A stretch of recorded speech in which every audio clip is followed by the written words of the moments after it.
Okay, so let's get started. Good afternoon. I'm Jeff King. I'm from 12 Points Wealth Management. I'm a financial advisor and financial planner. I've been doing this for about 20 years. My colleague here is Connor Edgecombe. Connor is a business development strategist from MFS.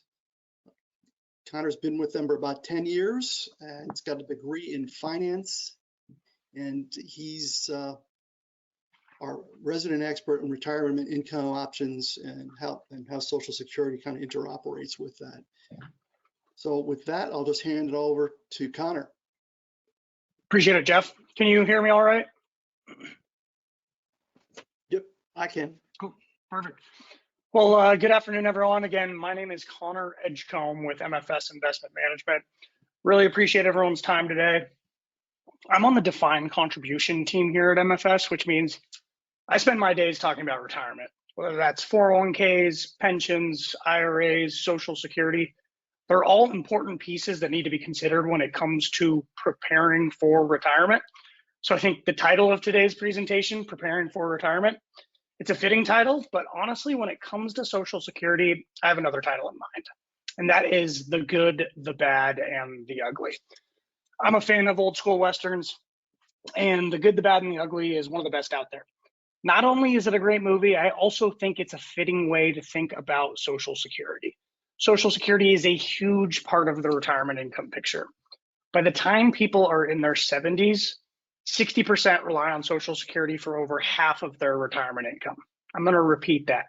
Over 60% of people over the age of 70 rely on Social Security for over half of their retirement income. That's a lot of people relying on and benefiting from Social Security. That's the good part. The bad, unfortunately, also 80% of Americans make knee-jerk reactions when it comes to Social Security, and they actually permanently reduce their Social Security benefits. I like to think about it like you're shopping for food at the grocery store when you're hungry. It's just a bad idea. You act impulsively and you make decisions that just don't align with your long-term goals. And of course, there is the ugly. When it comes to Social Security, major mistakes are often made. So for example, my grandmother on my dad's side, Emmy, as we called her, she was accidentally overpaid by Social Security for 14 months. At first, that doesn't sound so bad, getting overpaid for 14 months. Well, after that 14 months, she received a letter from Uncle Sam saying she needed to pay it back immediately. That total was close to $40,000. And I guess, fortunately for her, or unfortunately for me and the grandkids, she didn't go spending it on her grandkids, so it didn't completely mess up her retirement plans, but it certainly could have. So that's why it's important to be informed on this topic. That's why we're here today. It's great Jeff and his team puts together these types of events so we can help you navigate these complex topics, but most importantly, to avoid mistakes. So with that, let's get started. Many of you have gotten your Social Security statements or signed into ssa.gov and created an account. What most people look at is their number in the top right, what they're going to get at full retirement age. That's known as your primary insurance amount, or PIA. Social Security, they love their acronyms, so we've got a couple of them today. Maybe you also looked at the table that lists all the years of earnings you had going back to your first job. But to me personally, the most important part is at the very beginning. It's the third paragraph. Don't worry, it's a little small. But what it says is that Social Security is not intended to be your only source of income in retirement. On average, it's going to replace around 40% of your pre-retirement income. Only 40%, not 100%, but 40%. And because of this, you're going to want to consider having other outside assets. Good news is, I think a lot of you are enrolled in 401ks, which is another extremely valuable asset in retirement. Maybe some of you have IRAs or annuity or a pension. All of these are important components to ensure you have the type of retirement that you want, that you worked for, and that you're going to be able to enjoy. And Social Security is going to be an important piece of that. And that's why we're here today and what we're going to focus on today. So we're going to begin with how benefits are calculated, and then move on to benefits for married couples and divorcees. And then we're going to finish with everyone's favorite, taxes. So first step is how retirement benefits are calculated. The most important thing to understand is your full retirement age, or FRA. It starts at 66. It's gradually increasing to 67 right now. In order to make it a little more simple, instead of saying FRA, I'm usually just going to say age 67. And I realize everyone's retirement age is going to be a little bit different. But just to keep things simple, I'm going to say age 67 generally anytime I'm referring to full retirement age. So all Social Security calculations are based on your FRA, or again, your age 67 benefit. So if I ask you any question about an age, you're going to say age 67. And the answer to any question that begins with I am younger than, or it's before age 67, 9 times out of 10, the answer is going to be no.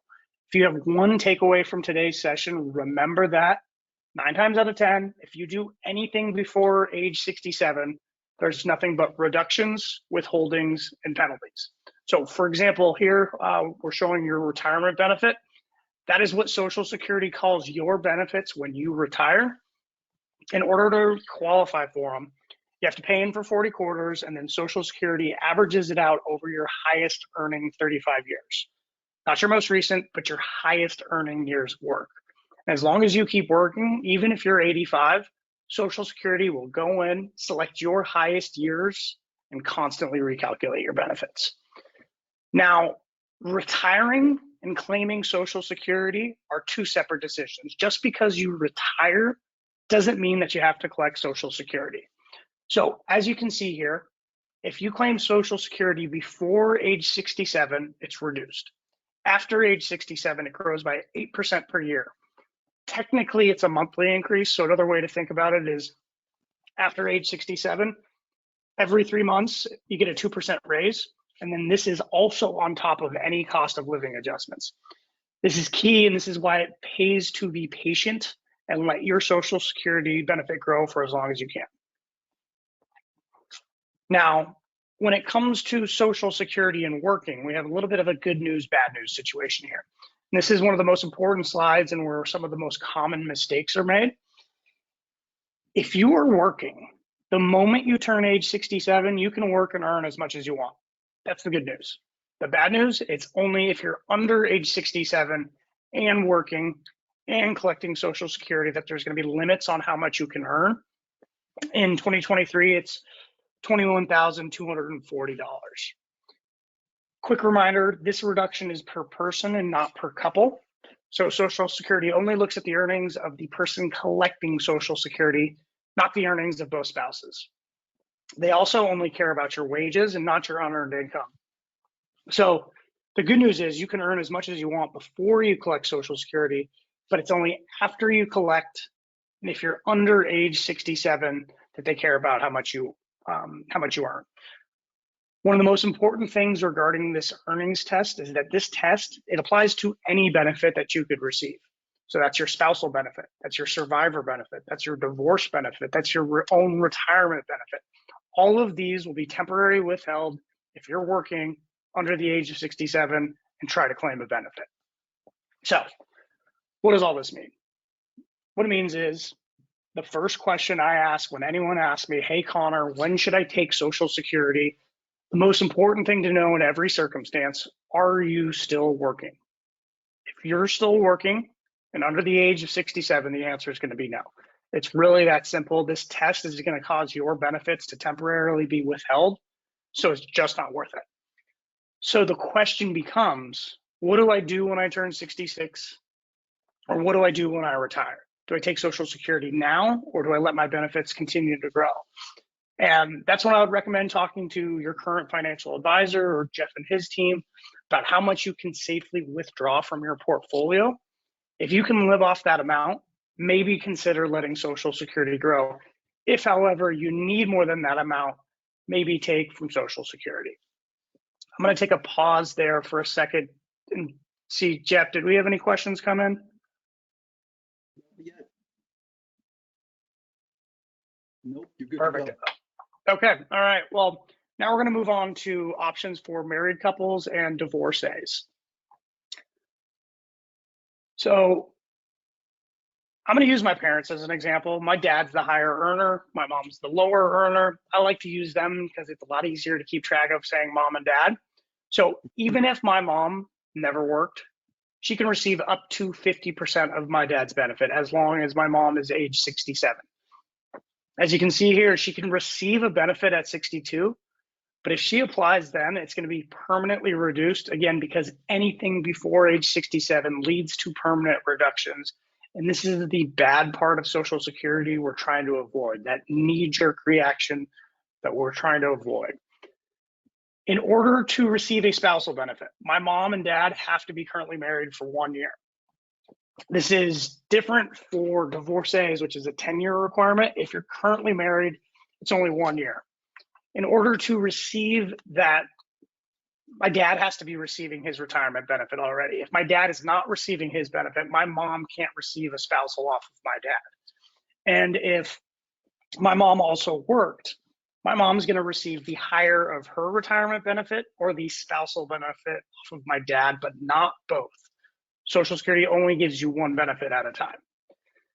Now, that spousal benefit that my mom is receiving, that 50% is going to be based off of my dad's age 67 benefit, not his current benefit, not his max benefit, but his age 67 benefit. So I have a quick case study here. And as you can see, our team here at MFS, we have a few John Mellencamp fans. So we've got Jack and Diane. Diane is the higher earner here, receiving $10,000 a year at full retirement. This isn't the national average or anything. Again, it just makes the math easier. So let's say Diane's benefit at age 67 is $10,000. What is the most that Jack can receive? It's $5,000 because it's 50% of Diane's age 67 benefit. Jack applies at 62. Will he receive that $5,000 as well? No, because Jack applied before age 67, so it's reduced and only $3,250, again, highlighting those permanent reductions that we're trying to avoid. Now, let's say Diane lets her benefit grow until age 70. She's receiving $12,400 now. How much could Jack claim at age 62 and age 67 now? Exactly the same amount, because it's always based off of half of Diane's age 67 benefit. Now let's say, what if Diane is receiving a reduced benefit? She takes early at 62. Her benefit is only $7,000 now. How much can Jack receive off of Diane while she's still alive? Again, it's exactly the same amount because it's always based off of half of Diane's age 67 benefit. So as we can see here, the spousal benefit plateaus and is always going to be based off of Diane's age 67 benefit. Regardless of when Diane takes Social Security, that spousal benefit plateaus at age 67. This is going to be different from the survivor benefit, which actually increases and decreases based off when the higher earner claims. Now we're going to transition to that survivor benefit. Here's the thing. After the highest earner passes away, the spouse can receive up to 100% of his benefit. So let's say it's my parents. So after my dad passes away, my mom can receive up to 100% of his benefit. A reduced benefit is available at age 60, as you can see on the screen. But keep in mind, if she's working, then that earnings limit still applies. But the key here is that the amount that she receives is based off when he claims his retirement benefit. So his decision impacts his wife. For the average worker out there, the difference between him claiming at 62 versus 70 is $12,000 a year. I'm going to repeat that. The difference amounts to over $12,000 a year. It's not a small chunk of change. Do you know any widowers out there that could use an extra $1,000 a month? I sure do. And for the max earner, that difference is closer to $25,000 a year. And why, in my opinion, this is one of the biggest make or break moments when it comes to Social Security. And a lot of times on these calls or these webinars or in person, the men will come up to me and say, "Hey, Connor, you know a lot about Social Security, but I don't think you get it. I worked really hard. I paid a lot of money into Social Security, and I want to make sure I receive as much as I can before I pass away because my parents only lived to 72 and I want to have as much money as I can to go golfing, fishing, whatever. And the whole time, all I hear is me, me, me, me. And here's the thing, from the perspective of Social Security, and I mean this respectfully, from the perspective of Social Security, I don't care about you as an individual. I care about you as a couple. And yes, I recognize by letting Social Security grow, we're going to increase the chances that you could pass away before you receive every dollar that you paid into Social Security. But if letting Social Security grow means that we're going to give your wife the highest source of inflation adjusted monthly income for the rest of their life, and that gives you the peace of mind that you did everything you could to protect her financially, I think it's worth the wait. So I think that's one of the biggest make or break moments. I said it earlier, that survivor benefit, maximizing it for your spouse. But now we're going to transition over to divorce benefits. So as long as you were married for 10 years, you can receive a benefit off of your ex as long as they're age 62, dead, or disabled. Now, there is a reason why it's better to be divorced than it is to be married. If you're married, remember, my mom needed my dad to apply for Social Security in order for my mom to receive that spousal benefit. If you're divorced, that is not the case. As long as you can show Social Security, proof of marriage for 10 years, so your marriage certificate and your divorce decree, Social Security is going to check your benefits against your ex's and give you the higher of the two. Keep in mind, again, the earnings test still applies under age 67, so it might not be in your best interest to apply if you're under 67. Good news is you don't have to tell your ex you're taking a benefit off them, and you don't have to coordinate off of them in any way, shape, or form. Just show Social Security, proof of marriage for 10 years, and you're good to go. The other thing to consider when it comes to this divorce benefit or the spousal benefit, the max spousal benefit in 2022 was roughly $1,500. And I say this because Social Security will not release information off your ex-spouse until you're both age 62. So from a financial planning point of view, it gives you a plug. But also, if you worked and your retirement benefits are greater than $1,500, you're never going to receive anything off of your ex while they're still around. All right, now we're going to talk about remarriage. Well, if your ex remarries, wish them well, but it's not going to cause any of your benefits to be reduced. I like to use Robert Redford as an example here, star of another classic Western film, Butch Cassidy and the Sundance Kid. Robert Redford married his first wife and was married for 30 years. They got divorced and then he got remarried again. So Social Security is paying benefits to Robert Redford, his first wife, because she never got remarried, and his current wife, and no one's benefit is getting reduced. Now, if you remarry, you usually forfeit everything off of your ex, but there are two exceptions to that. Exception number one, if you remarry after age 60, you hold on to that survivor benefit, but you forfeit the spousal benefit off of your former spouse. So if you remarry after age 60, you receive the higher of your retirement benefit, the survivor benefit off of your ex, or the spousal or survivor benefit off your current. Not all three, just the highest of the three. So let's say all of you on the line, you've got a great friend, they're 59 years old, she is either a widow or a divorcee. She was previously married for 10 years. She comes to you one day with a great big ring on her finger. Everyone's excited, she's engaged. But from just the perspective of maximizing her Social Security, when would you recommend that she gets remarried? You would recommend that she gets remarried. She waits until she's 60 so she can keep that survivor benefit off of her ex. The other exception to this rule is if your second marriage ends, whether it's divorce, death, annulment, that second marriage ends, you can become re-entitled to benefits off of your first marriage. All right, we're going to use Jane Fonda here as an example. Jane is, of course, the star of another classic Western, the 1965 Western spoof Cat Ballou. Told you guys I like Westerns, but anyways, Jane Fonda, she was married to Ted Turner, In this case, we're going to call him Theo, and also Tom Hayden. Both marriages conveniently ended after 10 years, and both marriages ended in divorce. So Jane gets the higher of her retirement benefit, the spousal benefit off of Ted, or since Tom Hayden has since passed away, the survivor benefit off of Tom Hayden. So the morals from the story are, first, staying married for 10 years definitely has its benefits, but also to keep track of your exes, because you never know if a survivor benefit off your ex might help bolster your retirement income. All right, I'm going to take a quick pause there and see if we have any questions, Jeff, or we're going to roll right into taxes. We've got about 6 or 7 questions. Do you want to leave those for the end, or? I think we should just wait on the end there. If everyone could just be patient, that would be excellent. Great. All right, now we're going to wrap up with everyone's favorite topic, taxes.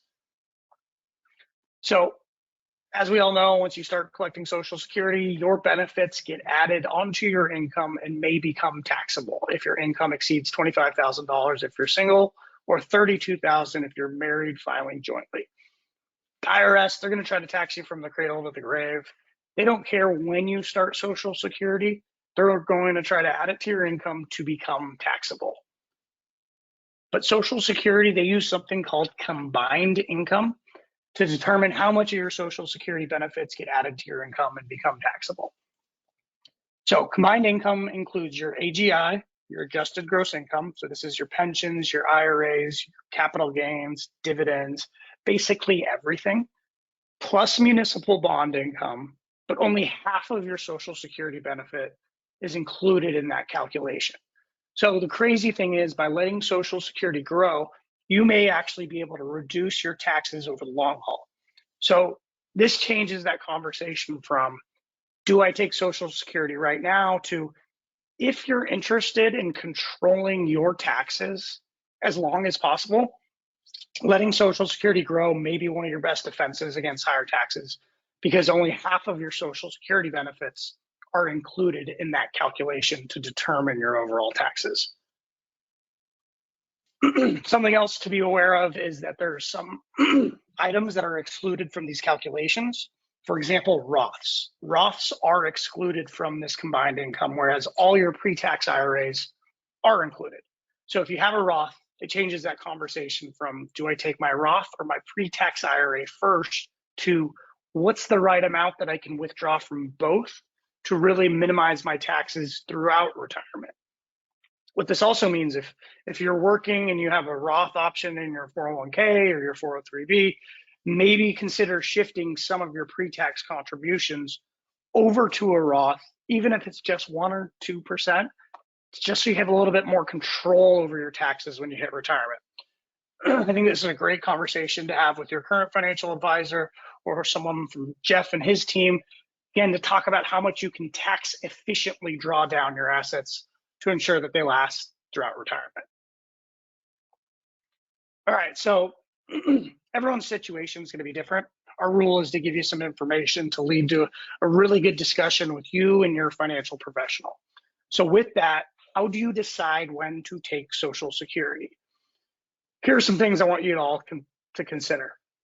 Number one, we hit this at the beginning. If you're working, or are you working? If you're working and under the age of 67, the answer is going to be no. 9 times out of 10, the earnings test is going to cause your benefits to be withheld, and it's just not worth it. Number two, how much can you withdraw from your portfolio? Talk with a financial professional about how much you can safely withdraw from your portfolio and have it last through retirement. Number three is life expectancy. Life expectancy is most important if you're single. If you're single and you think you're going to live forever, maybe it's better to let Social Security grow for as long as you possibly can. If you aren't sure, talk to your financial professional about how much you can withdraw from your portfolio and when to take Social Security. If you're married, though, it makes a little bit different. And the reason I suggest that is because there's a 50% chance one of you is going to live until age 92. And because of that, I think what a lot of research is suggesting is, if you're married, that lower earner takes whenever they can. So if you're retired and you're the lower earner at 62, maybe consider taking Social Security. And the reason that is because you as the lower earner, you're going to probably switch, or you're going to switch over to that survivor benefit and maybe even the spousal benefit. And if that gives you a little bit of flexibility and maybe taking Social Security takes a little bit of stress off that portfolio, maybe it makes sense. But if you are the higher earner, I want to encourage all of you to let Social Security grow for as long as you possibly can so that we can maximize your benefit, which maximizes the survivor benefit, which hopefully maximizes the benefits over both lifetimes. So what's good for you may not be the best decision for the person down the street or next to you on the webinar. Social Security, it might also just come down to the what keeps you up at night test.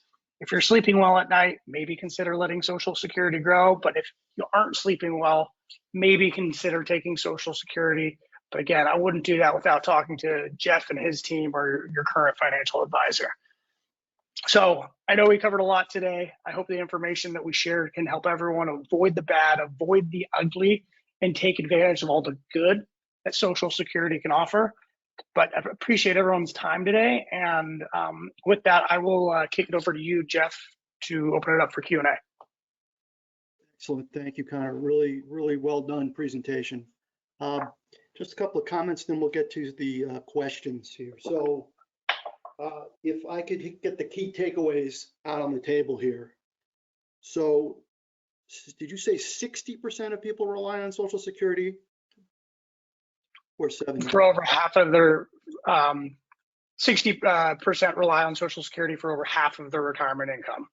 Okay, that's an amazing statistic. Being informed is crucial, helps you avoid mistakes. Avoid starting benefits unless there's some exceptional circumstances until 67. Am I getting that right? Yep. Okay. So as financial planners, we're always looking for secure income streams as a cornerstone of retirement income planning. Great deal of discussion about Social Security's overall viability. How do you see Social Security income's future playing out? That's the number one question I get. You know, is Social Security going to be around by the time I take it? And this is often a popular topic in election years, and it depends on politics a bit. But first things first, trust fund is fully funded till around 2033. So I know there's updates coming out, but I think the key here is baby boomers, the ones who are currently taking Social Security, they also happen to be the largest voting bloc in the United States. So I don't think it would be a good move politically to try and take away their benefits. My guess is that if any changes are implemented, it would be considerably down the line. So I'm going to go back to a previous slide real quick. I'm going to go, yes. So for example, here we see that FRA, or full retirement age, is transitioning from 66 to 67. If you think about it, that's essentially a cut to Social Security. Everyone gets less at 66 than they originally would have, and now they have to wait an extra year. Jeff, I'll kick it to you. I have a question for you. Do you have any idea which president implemented that? Implemented the change in retirement age, or implemented Social Security? Yeah, and the president that changed the full retirement age from 66 to 67 was Ronald Reagan. Okay. So the reason I bring that up is these types of things, they take a lot of time, and you know, that transition from 66 to 67, it's happening right now. So Ronald Reagan was the one to implement it, and it's happening right now. So these types of things take time and usually get pushed out far enough that allows whoever is getting the cut, allows them to plan accordingly. So we see the first potential change is just going to kind of keep expanding that retirement age potentially. I think that's something that could definitely, I mean, as we see, you know, for Secure 2.0, the RMD age is getting pushed out, and I think that's you know, people are living longer, so I think that's a logical way that they could ease some of the pain. Yes, for sure. So let's get to some of these questions. People have been patiently waiting for a bit. So Julie asked, she's now 67, not retiring. Should she activate her Social Security? There's a lot of factors at play, but good news is she's 67, so she's not subject to the earnings limit. But you gotta want to factor in single, married, higher earner, lower earner, outside assets. There's a lot of things that you want to consider. And, I think I'd recommend talking with your current financial advisor or someone from Jeff and his team, because there's a lot of different factors that you have to consider. Fair enough. My friend Mary asked two questions here. Her full retirement age is 67, but there's a delayed column on the chart which indicates almost $1,000 more she waits. So should she withdraw on her 401k if she retires at 68 and wait to take SS benefits at 70? So again, I'm going to speak broadly to some of these questions because there's so many other factors that you need to consider. But I'm going to this page because after full retirement age, you get 8% per year an increase in your Social Security retirement benefit. And, a lot of times I'll get the question, hey, should I take my benefit now and reinvest it? And I think the key here is you're getting 8% per year guaranteed on your Social Security benefit.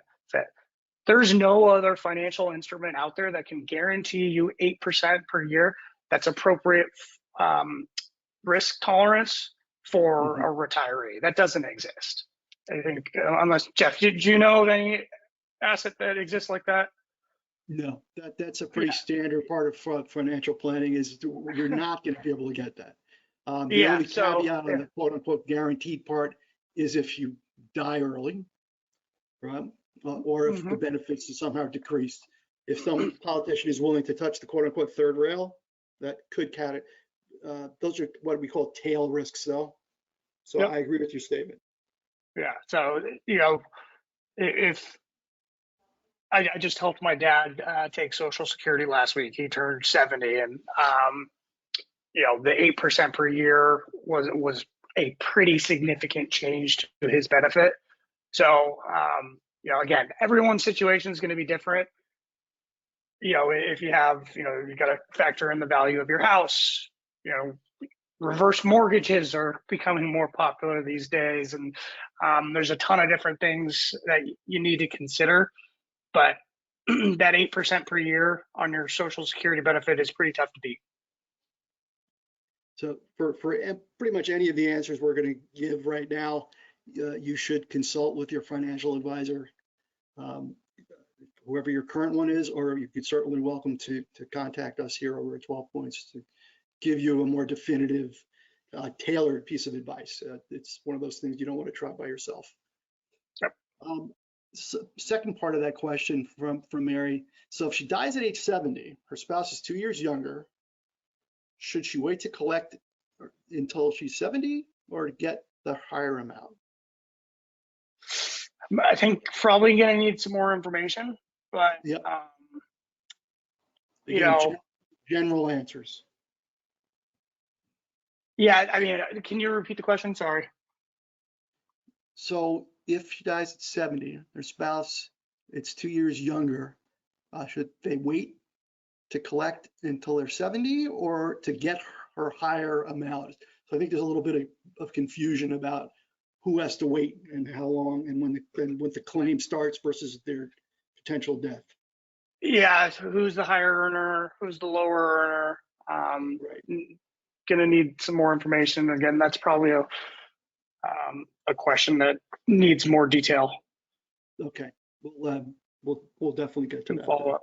Yeah, and we have, Jeff, I think you have our piece on survivor benefits. We have a great FAQ piece that's public approved. I think that'd be a great thing to pass along to. I think you said it was Mary. Yep. I'm making a note. So follow another question we've got from Jennifer regarding the 50% benefit that mom takes from dad. Does this reduce dad's benefit, or will he receive his full amount? It reduces no one's benefit when you take a spousal. Okay. Everyone gets that full benefit. Marie's asking, can widows collect under spouse and then switch to their own benefits? You know, there is I'm gonna have to exit. We have a slide on widow benefits that I wanna find real quick. So there is options for a widow switch up. Oh, that didn't work. I'm just gonna have to show it this way, but essentially you can start with a reduced survivor benefit and switch to your own retirement benefit, or start with a reduced retirement benefit and switch to a survivor benefit. This is one that is a little bit unique, and if you sometimes go into the Social Security office, or you call your local office, depending on the experience of the person on the end of the line, or they might, there's been cases like, for example, my grandmother incorrectly received a benefit for 14 months. They messed up, the SSA office messed up. There are mistakes that are often made here with regards to the options for widowers. Sometimes they'll just try to give you the higher amount and not consider the switch up. So again, that's something, another, not to punt too much here, but that's another option that I think you definitely want to work with a financial professional on, because you need to give very specific instruction to the SSA officer who is you're speaking with. But long story short, yes, there are potential options to start with a reduced survivor and switch to your retirement, or start with a reduced retirement and switch to the survivor. So what if the higher wage earner passes away before reaching retirement age? This is a question from Aaron. Yeah, so if they pass away before full retirement age, it'll treat it like it's full retirement age. Like the benefit, I think it says it on this. Does it say it on this slide? I'm having a tough time seeing it, but.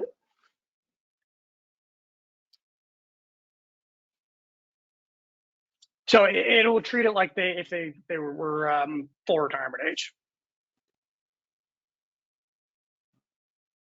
If they died before full retirement age. Wraps up our questions from the group. There was a question about slides and recording. Will this they be available to the group? So certainly the recording will be available. I'm not sure about the actual webinar content slides. We'll have to talk about that. We can definitely pass those along. Okay, that's great. So yeah, that will be available as a resource. But just to reinforce it, any kind of questions, you should talk with your financial professional. Don't do this alone.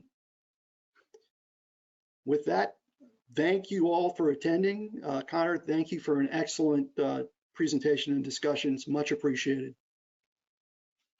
No problem. Thanks, everyone.